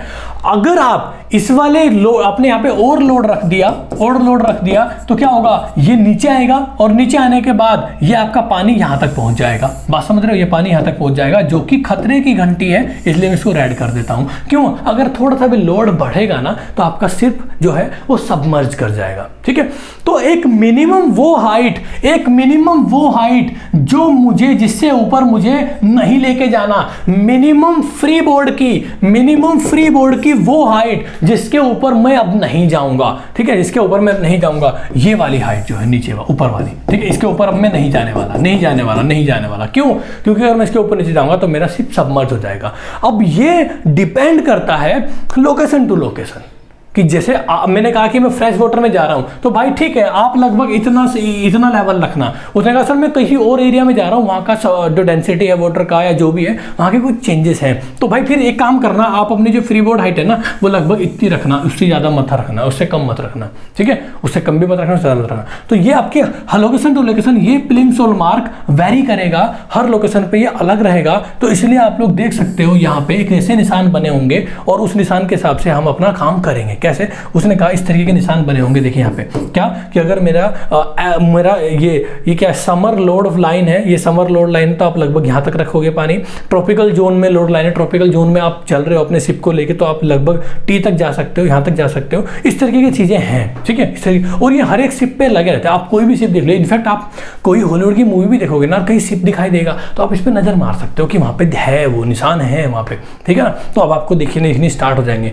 तो यहाँ पे क्या लिखा कि मिनिमम फ्री बोर्ड हाइट है ए मार्क ऑन शिप साइड्स, दोनों साइड होते हैं भाई, ये दोनों साइड, ठीक है, showing the limit of legal submersible when load and cargo under various sea condition। बात समझ रहे हैं कि जो लिमिट ऑफ लीगल सबमर्ज, कितना आप सबमर्ज कर सकते हो उसकी भी लिमिट है वो, और वो जब लोड आप उस पर डाल दोगे अंडर वेरियस सी कंडीशन, बहुत सारी सी कंडीशन हो सकती है, देखिए बहुत सारी सी कंडीशन हो सकती है, समझ रहे हो। तो इस पर ज़्यादा ध्यान नहीं देना। ये मुझे लोड लाइन है, लोड लाइन के लिए मुझे मिनिमम फ्री बोर्ड दिखाता है वगैरह वगैरह, आपको ये पता चल गया है। बात समझ रहे हैं, ठीक है। अच्छा नेक्स्ट पॉइंट अब देखते हैं। आज हम लोग थोड़ा सा यहाँ पे एक अच्छे से पॉइंट देखते हैं। क्या देखते हैं? उसने कहा कि स्टडी कर लो भाई स्टेबिलिटी की और डिटेल में। उन्होंने कहा और डिटेल में करें क्या? हाँ भाई और डिटेल में करो, चलो भाई और डिटेल में कर लेते हैं। तो सबसे पहले आपका ये वेसल्स है, और डिटेल में करने के लिए ये वेसल्स मैंने पकड़ लिया है। अब आप क्या देखोगे कि ये जो पॉइंट है दिस इज योर जीएम, क्या है मुझे नहीं पता, अभी मुझे नहीं पता। अब मैं क्या करने वाला हूं कि ये आपका वेसल है और वेसल के जो नीचे से बाउंसी लग रही है, B B B B B लग रहा है, ठीक है, इतना मुझे पता चल गया। और आप लोग देखोगे कि ये वाला पॉइंट को मैं के बोलता हूं, जिसको मैं किल बोलता हूं, और यहां से सारी हाइट मेजर होती हैं, इसलिए ये जो सिंपल एक रेफरेंस पॉइंट है, ये जो सिंपल एक रेफरेंस पॉइंट है जिसको मैं के से नाम देता हूं। बात समझ रहे हैं, ठीक है। यहाँ पे मैंने बोल भी दिया it is a base line which vertical measurement are taken, सही बात है, इट्स ए रेफरेंस लाइन जहां से हम वर्टिकल मेजरमेंट टेक करेंगे, टेकन होगा सब, ठीक है, ठीक है। उसके बाद उसने बोला कि जहां आपका आधा पार्ट डूबा हुआ है उसका आधा लगभग ये रहा, that will B centre of bouncy, कोई दिक्कत नहीं है। उसके बाद टोटल हाइट का आधा हिस्सा जो कि है सेंटर ऑफ ग्रेविटी, कोई दिक्कत नहीं है। उसने कहा जहां ये ऊपर जाके एक पॉइंट पे मिलेंगे सेंटर ऑफ बाउंसी और सेंटर ऑफ ग्रेविटी, वो पॉइंट मेटा सेंटर कहलाया जाएगा। इसको मैंने मेटा सेंटर बोल दिया। अब आपको इस पे डिटेल में रिसर्च कर बताऊंगा कि ये है क्या, ठीक है। तो अब मैंने इसको नाम दे दिया कि सर इसको मैं बोल दूंगा के से लेके सेंटर ऑफ बाउंसी तक की डिस्टेंस को मैंने बी बोल दिया, इसको मैंने जी बोल दिया, तो सबके मैं नाम लिख देता हूं। उसने कहा नाम कैसे, मैं समझा नहीं, उसने कहा आप समझ लेना। इसको मैं बोल दूंगा के बी, इसको मैं बोल दूंगा के जी, इसको मैं बोल दूंगा जी बी एम, इसको मैं बोल दूंगा जीएम, समझ रहे हो, इसको मैं बोल दूंगा के एम क्योंकि ये के है और एम है, तो सबके मैंने इसको बोल दिया के जी बोल दिया मैंने, और इसको बोल दिया जीएम, तो सबको मैंने एक नाम दे दिए गए, ठीक है। और ये क्या क्या नाम है मैं आपको दिखा देता हूं, जरा एक बार इसको पूरा डिलीट करके क्या क्या नाम है देख लेते हैं। उसने मुझे कहा कि जो यहां से के से लेके यहां तक की डिस्टेंस है सेंटर ऑफ ग्रेविटी तक, जिसको मैं के और जी बोलता हूं, के जी, इसको बोलता हूं height of centre of gravity above the किल। बात सही है, कोई दिक्कत नहीं है। सारी चीजें वही लिख दी मैंने, मेटा सेंटर वगैरह वगैरह वगैरह लिख दें। अब यहाँ पे एक सबसे मेन चीज आपको दो चीजें पढ़नी है, एक बीएम और एक जीएम, एक जीएम और एक बीएम और जीएम, पास में उनका फॉर्मूला मैं आपको दिखाऊंगा। उसने मुझे कहा कि बीएम जो होता है वो होता है मेटासेंट्रिक रेडियस,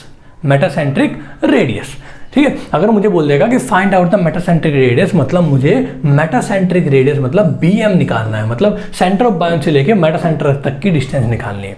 अगर उसने मुझे बोल दिया कि व्हाट इज द जीएम ये वाली वैल्यू यानी कि जीएम, तो उसने बोल दिया मेटासेंट्रिक मेटासेंट्रिक रेडियस था, ये मेटासेंट्रिक हाइट है। बात समझ रहे हो? ठीक है, कोई दिक्कत नहीं है। अब मेरे दिमाग में ये थोड़े से पॉइंट आते हैं जो पढ़ लेते हैं जल्दी जल्दी से। क्या सेंटर ऑफ बायंसी मैंने बोल दिया, थ्योरेटिकल पॉइंट है which the buoyancy force acting, है ना, ये मैंने बोल दिया, कोई दिक्कत नहीं है। सेंटर ऑफ ग्रेविटी बात बोल, थ्योरेटिकल पॉइंट है through which summation of all particle weight जो एक पॉइंट पे लगेगा that will be your centre of gravity. चलिए, कोई दिक्कत वाली बात नहीं है ना। इसके बाद में बात कर लेते हैं उसका, it is a base line which vertical measurement are taken, मैंने बोल दिया है। केजी मतलब यहां से लेके जी तक की डिस्टेंस, मतलब a vertical distance measure between centre of gravity and keel line, कोई दिक्कत नहीं है। किल लाइन से सेंटर ऑफ ग्रेविटी तक के बीच की डिस्टेंस है केजी, यानी कि केजी मैंने बोल दिया। तो इसको हम केजी से भी याद रख सकते हैं, केजी मतलब समझ रहे हो किलोग्राम से, और इसको जीके से भी याद रख सकते हैं, जीके मतलब जनरल नॉलेज से, लेकिन केजी से याद रखें। क्यों? क्योंकि सारी डिस्टेंस जो है नीचे से ऊपर की तरफ को लेके चलते हैं हम, तो नीचे वाला पॉइंट पहले आएगा के और यहाँ आएगा जी। बात समझ रहे? ठीक है। नहीं, यहाँ भी कैसा है, के भी क्या है, नीचे पहले के आया फिर के भी आया, और के बी एम बी वाला भी आप याद रखते हैं, K B M B G B, समझ रहे हो ना, आपके फोन में कितनी मेमोरी है, कितनी एम बी है, कितनी जी बी, तो उससे इसको याद रख सकते हैं के बी। और ये वर्टिकल डिस्टेंस है measure between centre of buoyancy and keel line और सेंटर बायंसी के बीच की डिस्टेंस है, वो भी वर्टिकल वाली। ठीक है भाई, इतनी बात मेरी समझ में आ रही हो। तो यहाँ पे मेरे पास एक फॉर्मूला, अगर मुझे बहुत टाइम पे गेट में भी हो जाएगा या कहीं पे आपसे पूछेगा तो जीएम आपसे निकलवाता है, जीएम आपसे निकलवाता है। ठीक है, जनरल मैनेजर, समझ रहे हो, तो जीएम आपको निकलवाता है। और जीएम का फॉर्मूला अगर मैं देखूंगा तो वो ये होगा, आप लोग देख सकते हैं, इसको ऊपर में लिख देता हूं यहाँ पे हल्का सा। उसने कहा जीएम इक्वल टू, जीएम मतलब, सुनना, इसको मैं पूरा डिलीट करता हूं पहले। जीएम मतलब हो गया आपका सेंटर ऑफ ग्रेविटी से लेके मेटा सेंटर तक की डिस्टेंस, यानी कि ये वाली, ये देखिए एरो मैंने लगा दिया, जीएम निकलवाना है मुझसे। तो जीएम बराबर क्या होता है, जो आपके फोन में मेमोरी है एमबी में वो जोड़ दो, जो आपके फोन में केबी है वो भी जोड़ दो, और बाद में उसमें से क्या है, केजी किलोग्राम माइनस कर दो। याद रखने का तरीका बता रहा हूं, तो आप उल्टा पुल्टा कर दोगे। क्या आपके फोन में जितनी मेमोरी है एमबी और केबी दोनों जोड़ दो। ठीक है, जोड़ दिया मैंने, बी एम एमबी केबी है। चलिए ठीक है, इसको एमबी बोल दिया, इसको केबी बोल दिया। हालांकि बोलना इसको नीचे से ऊपर तक ही चाहिए था, मतलब बी नीचे होता है, एम ऊपर होता है ना, इसलिए मुझे इसको बी एम ही बोलना चाहिए था, बट याद रखने के लिए एमबी बोल दिया मैंने, केबी बोल दिया और माइनस किलोग्राम घटा दिया। बात समझ रहे हो? तो इस तरीके से इसको याद रख सकते हैं फॉर्मूले को। अगर आप कहोगे सर ये बता दो कैसे हो रहा है, बिल्कुल समझ लीजिए भाई, यहाँ पे कोई दिक्कत वाली बात नहीं है। देखना, पूरा साफ कर देता हूँ उसके लिए, ये चीज समझाने के लिए। उसने मुझे बोला बीएम मतलब बायंसी फोर्स और मेटा सेंटर के बीच की डिस्टेंस मैंने जोड़ दी, बायंसी फोर्स और मेटा सेंटर के बीच की डिस्टेंस मैंने जोड़ दी, बायंसी फोर्स और मेटा सेंटर के बीच की डिस्टेंस मैंने जोड़ दी, ये वाली। ठीक है, उसने कहा केबी मतलब ये के और ये बी, के बी ये भी मैंने जोड़ दी। तो ये जोड़ा और माइनस ये कर दिया केजी, तो क्या बचा, ये और ये जोड़ के ये पूरा बन गया, और ये माइनस कर दिया तो क्या बचा, ये बचा जीएम। तो वही चीज है जीएम इक्वल टू ये प्लस ये माइनस ये, यानी कि यहां तक, समझ रहे हो? तो ये बचेगा आपके पास। तो ये फॉर्मूला बन गया। तो जीएम आपसे निकलवाता है, बात समझना, जीएम आपसे निकलवाता है। अब आप कहोगे सर जीएम तो मैं निकाल दूंगा, बट मुझे ये कैसे निकलेंगे, ये भी तो बताओ। बिल्कुल, अब यही बताने वाला हूं। बात समझ रहे हो? अगर आपको ये सारी चीजें मिल जाए तो आप जीएम निकाल दोगे, कोई दिक्कत नहीं है। अब एक सबसे पहले अगर मैं आपको बोलूं कि अभी आपको जी एम पहले सर आप मुझे एम बता दीजिए, एम क्या होता है, क्योंकि देखिए मुझे जी पता चल गया, centre of gravity total height का बाय 2 कर दूंगा तो जी एम निकल जाएगा। ठीक है, और अगर मैं बोलूँ कि सर मुझे के बी के बायंसी मतलब बायंसी जो आपका सेंटर ऑफ बायंसी वो पता चल जाएगा अगर आप सबमर्ज हाइट का बाय 2 कर दोगे। लेकिन सर अगर एम का कॉन्सेप्ट बता दीजिए, एम क्या होता है, कैसे होता है और कब क्या क्या होगा। एम के साथ काफ़ी चीज़ें हैं जो जुड़ी हुई हैं। ठीक है, वो उस पर गेट में क्वेश्चन आते भी हैं। तो पहले आप पूरा एक कॉन्सेप्ट समझ लीजिए कि यहाँ पे कि कब एम आपका, जैसे आप मैं बोल रहा हूँ कि जी एम यहाँ पे भी हो सकता है आपका, और एम आपका कई बार नीचे भी चला जाता है जी से, तो इसीलिए उस केस में आपकी वेसल जो है ये अनस्टेबल हो जाएगी। लेकिन मैं जो बोल रहा हूं आपको, पहले आप ये वाली वीडियो देख लीजिए। इस वाली वीडियो में आपको वीडियो दिखाने वाला हूं अभी, उस वाली वीडियो में आप आसान से जीएम और मेटा सेंटर ऊपर कब रहेगा, मेटा सेंटर आपका यहाँ पे कब रहेगा सेंटर ऑफ ग्रेविटी पे, और सेंटर ऑफ ग्रेविटी से नीचे कब जाएगा। तो 3 केस बन रहे हैं, सेंटर ऑफ ग्रेविटी यानी ध्यान सुनना, जी से ऊपर हो सकता है एम, तो उस टाइम पे वेसल्स आपकी स्टेबल रहेगी। अगर आपकी सेंटर ऑफ ग्रेविटी से पे ही आपका मेटा सेंटर आके बैठ जाए तो उस टाइम भी आपकी रिग स्टेबल रहेगी, वेसल स्टेबल रहेगी, लेकिन वो उसी मोमेंट में रहेगी जिस मोमेंट में आपने छोड़ दी है। अभी आपको दिखा दूंगा बिल्कुल। अगर आपकी सेंटर ऑफ ग्रेविटी से एम नीचे आ जाएगा तो अनस्टेबल हो जाएगा। तो बात कर लेते हैं इस वीडियो से, वो आप समझ लोगे बहुत ध्यान से, और फिर इस वीडियो के बाद फिर से मैं एक बार अपने आप से भी आप लोगों को वो चीज़ समझा दूंगा, बात समझ रहे हो। लेकिन ये वीडियो मैं आपको दिखा देता हूँ, चलिए ठीक है।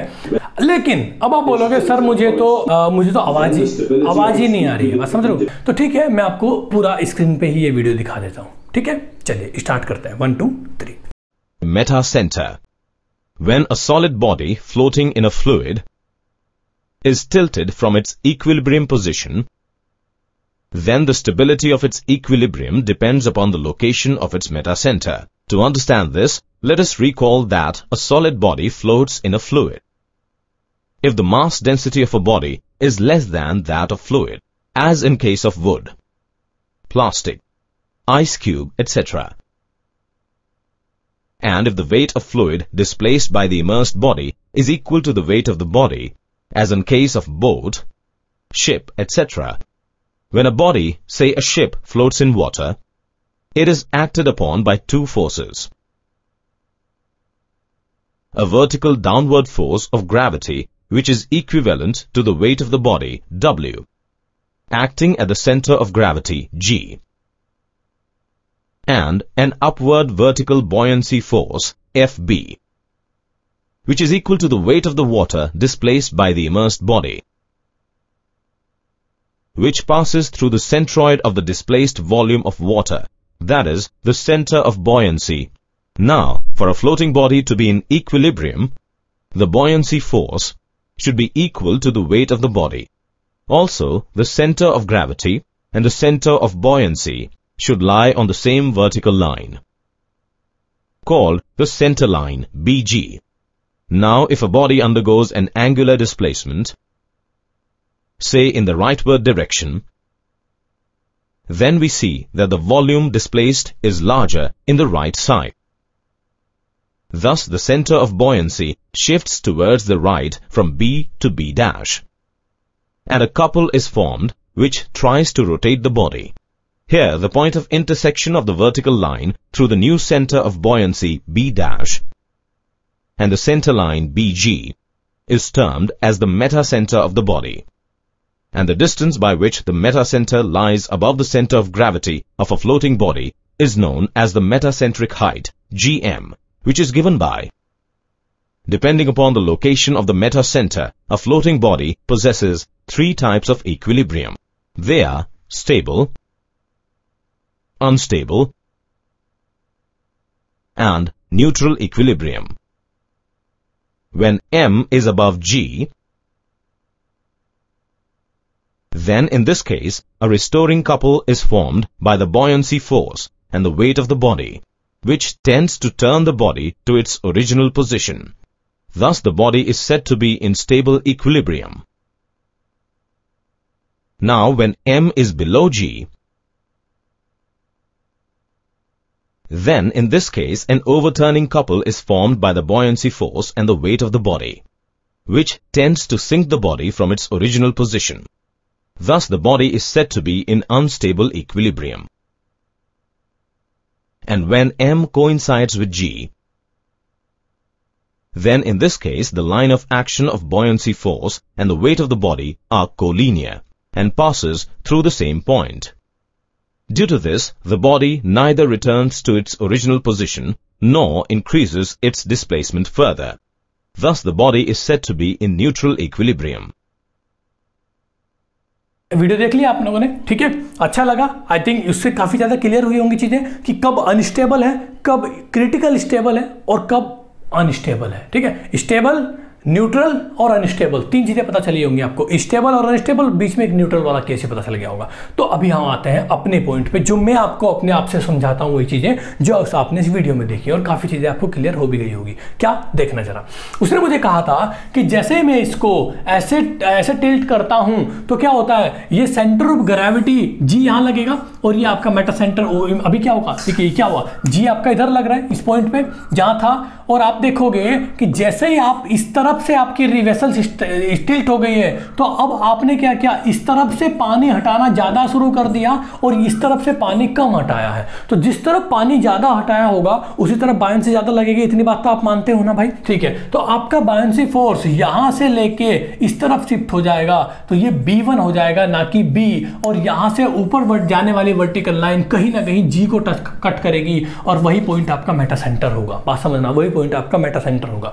तो उस केस में क्या होगा, उस केस में आपने क्या किया कि यहां पे आपका जो G है और M है, G और M के बीच रिलेशन अगर मैं दिखाऊंगा तो G छोटा है, यहां से G की वैल्यू तो ये रही, हमेशा वैल्यू K से मेजर करते हैं, और M की वैल्यू वो रही। तो जो GM है यहां से ऊपर को जाने के लिए देखता हूं तो GM मुझे प्लस देखने को मिलता है, पॉजिटिव देखने को मिलता है, क्योंकि G से ऊपर है M, क्योंकि G से ऊपर, G नीचे M ऊपर, यानी कि हाँ वही बात है, बात समझ रहे। बट अगर ऐसा हो जाए कि आपने क्या किया, आपने इसको और ज्यादा टिल्ट कर दिया, जैसे आप टिल्ट करते जाओगे ये क्या होगा, ध्यान से सुनना, ये वाला पॉइंट B वाला पॉइंट जैसे आपने टिल्ट किया तो ये वाला जो लाइन है ये इस तरीके से जाना शुरू कर देगा, ठीक है, और ये वाला जो पॉइंट होगा, ये वाला जो पॉइंट होगा ये इस तरीके से जाना शुरू कर देगा। तो यहां पे आपका कटेगा, इसको बोल रहा हूं M, ये मेटा सेंटर आप देखोगे, जैसे आपने और टिल्ट कर दिया वेसल्स को, तो वहां पे क्या होगा कि मेटा सेंटर ऊपर से और नीचे शिफ्ट हो जाएगा,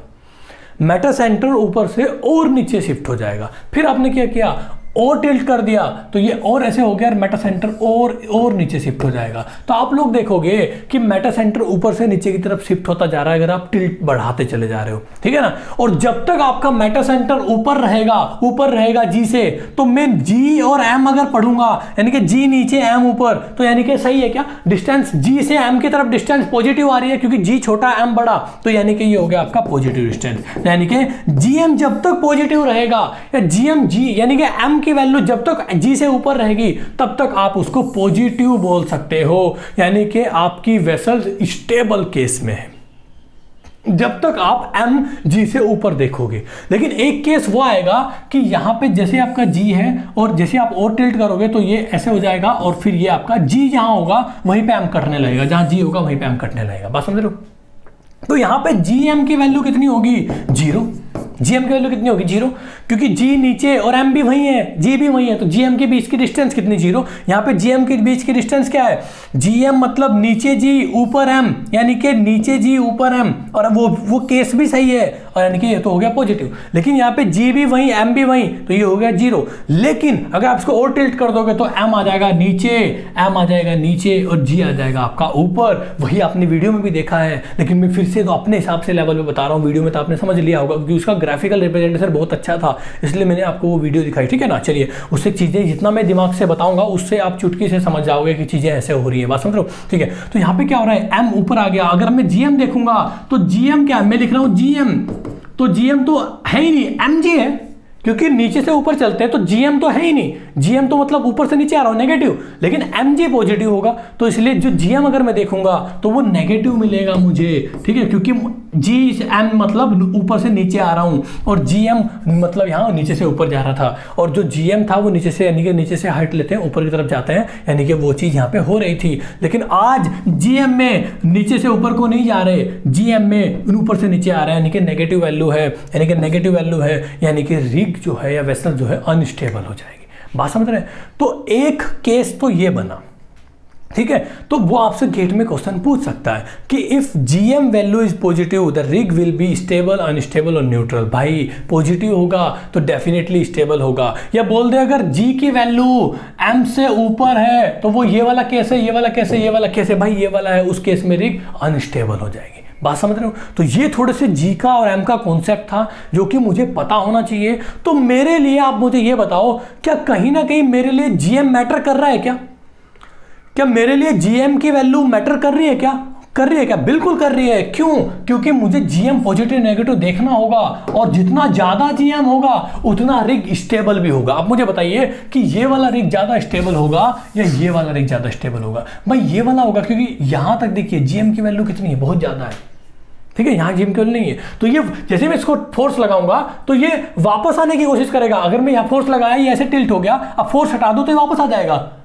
इस वाले केस में G और M दोनों के दोनों एक ही पॉइंट पे हैं, तो जैसे ही मैं फोर्स लगाऊंगा ये इस पॉइंट पे आ जाएगा, और फिर मैंने और फोर्स लगाया, दोनों एक ही पॉइंट पे आ गए, उसके बाद फोर्स हटा लिया, तो ये वापस नहीं आएगा क्योंकि ये बेचारा स्टेबल हो गया, न्यूट्रल हो गया, कोई दिक्कत वाली बात नहीं है। ये पॉजिटिव इसलिए भी है क्योंकि जब मैं इस पर फोर्स लगा रहा हूं तो ये वापस आने की कोशिश कर रहा है, क्योंकि यहाँ पे जीएम ऊपर है, और जितना ज़्यादा जीएम ऊपर होगा उतना ज़्यादा वापस आने की कोशिश भी करेगा।